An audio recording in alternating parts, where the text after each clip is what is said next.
This video is brought to you by Amped Up Learning, makers of cool history games, lessons, and apparel.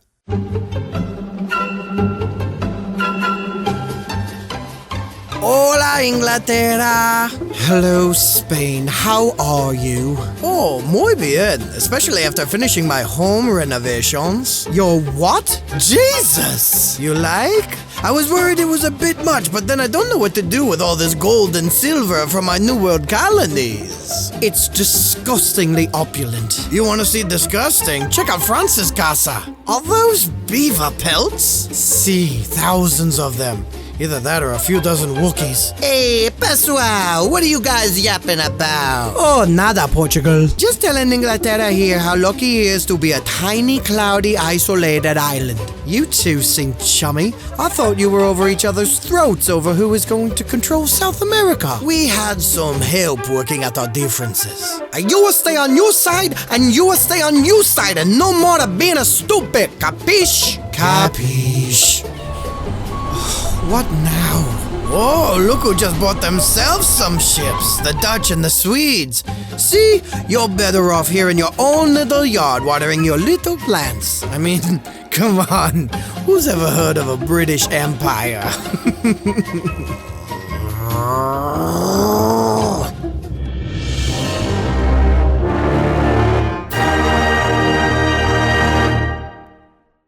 With seemingly every seagoing country in Europe scrambling to create new world colonies, the pressure was on for England to acquire some of their own. South America was already taken, but the North American Atlantic coast was still up for grabs, so in 1584, Sir Walter Raleigh established the first English colony. Alas, Pip, I claim this land for England. What land? All I see is horizon. Yes, well, whatever is beyond that horizon, that shall be England's, and it shall be called Virginia. Virginia?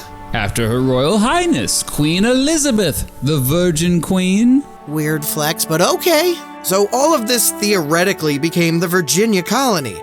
Now the tricky part, having people live there. In 1585, Raleigh sent a group of colonists to settle on Roanoke Island. Within a year, weather, famine, and hostilities with natives made it an utter failure. In 1587, Raleigh, learning from his first failure, sent another expedition to the same exact spot. This second attempt not only failed, but disappeared off the face of the earth. In 1606, the Virginia Company had a brilliant idea for a colony.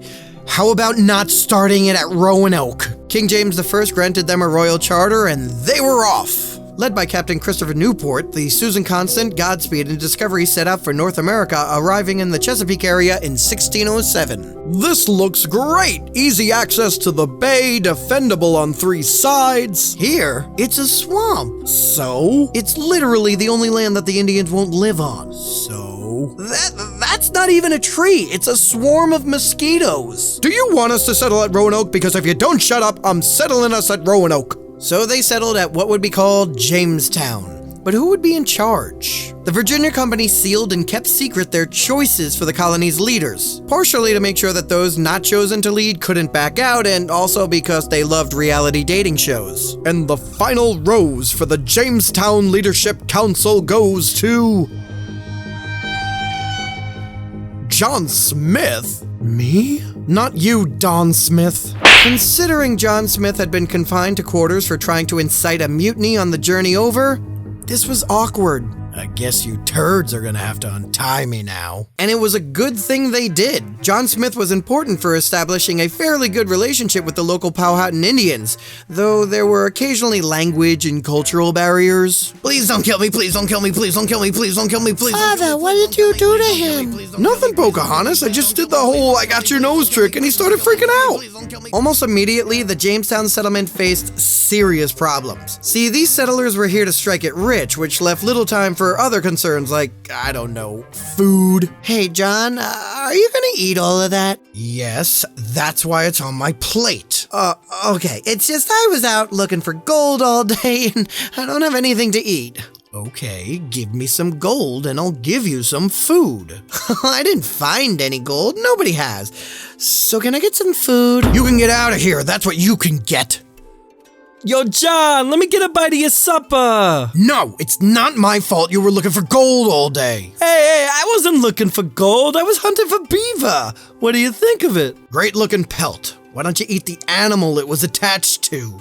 Oh, no, I didn't catch this beaver. I wouldn't even know where to look. Traded for it with some Indian guy. Now let me get some cornbread. So John Smith had to enact a new policy. Hey John, can I borrow a cup of sugar? Read the freaking sign, Donnie. Under John Smith's leadership, Jamestown started to, maybe not thrive, but at least survive, which is quite an accomplishment. So one can only imagine the satisfaction over the colony's progress Smith felt as he slept under autumn stars in a rowboat. And then it blew up. Yeah, that happened. Smith had to return to England for treatment in October of 1609 and never returned to Virginia again. But Jamestown would be okay, right?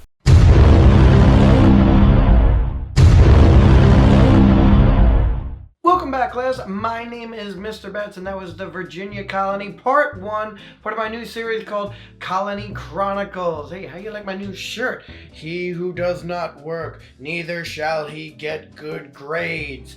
If you like the shirt, it's actually from today's sponsor, Amped Up Learning. Amped Up Learning is a company that was actually started by 2 history teachers, and they make history education games and lessons. They make this game called Freck. This is actually one of the older boxes because the current box, it actually lives in my classroom. I use it all the time with my students. You can use it as the actual game, or you can just use it as question and answer, and it's really great review that gets the kids going. They also make awesome apparel like my shirt. In fact, if you like my shirt, here's the thing.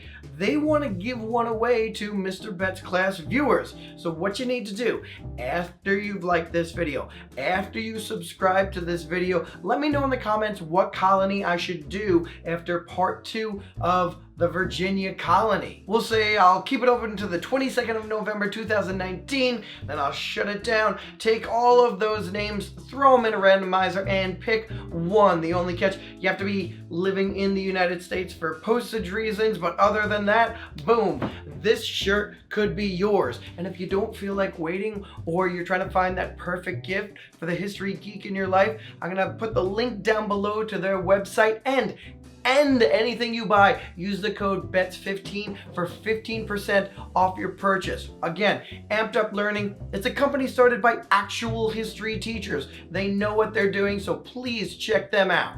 As always, I gotta give a shout out to my Patreon patrons. I love those guys. They are so supportive. And if you like this video, make sure you click that button that lets me know. Leave a comment down below. Enter the contest and check out ampeduplearning.com. Be safe.